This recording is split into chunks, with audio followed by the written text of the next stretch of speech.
So why forgive? See, when we're wronged, it's hard. It's really hard. But if we don't choose to forgive, it hurts us. In a picture from nature of how these wounds fester inside of us. And it's the relationship between a water buffalo and a Komodo dragon.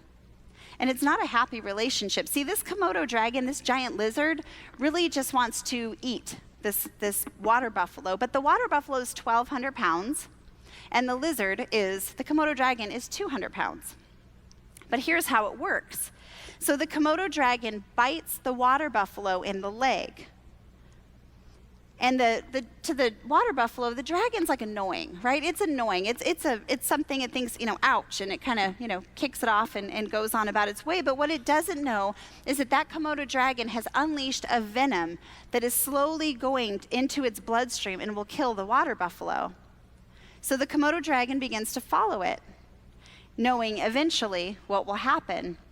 And it can be like up to a week even. And so think about how that water buffalo feels during that week. It gets a wound, okay, on Monday, say. And Tuesday, it's like, I'm a little slower than I was yesterday. By Wednesday, I'm not feeling so hot. And by Thursday, wow, I'm kind of out of it. And he may look behind him and think, hey, why is that guy following me?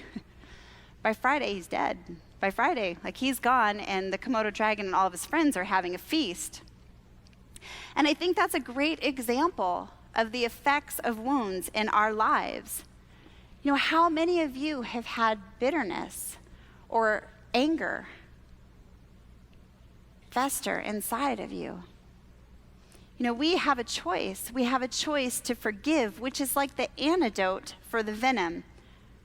Or we can hold on to it, and we can carry that venom around with us and let it course through us. So what weighs you down? Perhaps as we're talking this morning about forgiveness, maybe a face came to mind. Maybe a memory of a time when something was done that wronged you, a memory that was stirred. Maybe it was the person who cut you off on the way to church this morning. Maybe it was someone who critiques your parenting choices. Or maybe it's deeper. Maybe it's something that you've been holding on to for a long time.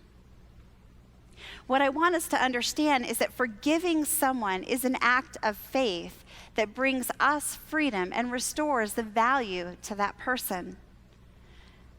So how do we get that? How do we get that freedom? I want to spend the rest of our time this morning talking about 3 steps to forgiveness. And the first step is to give what we've been given. Ephesians tells us, be kind to one another, tender-hearted, forgiving one another as God in Christ forgave you. And see, forgiveness, it's not based on a rule. Peter asked how many times, when is enough enough? When can I cut these people off? It's not based on a rule. Forgiveness is a response to God's love. See, Peter he'd been given unlimited forgiveness. Therefore, he could give forgiveness unlimited. But see, God never asks us to do something that he won't empower us to do. His grace and his love is what allows us to forgive others. We can give what we've been given.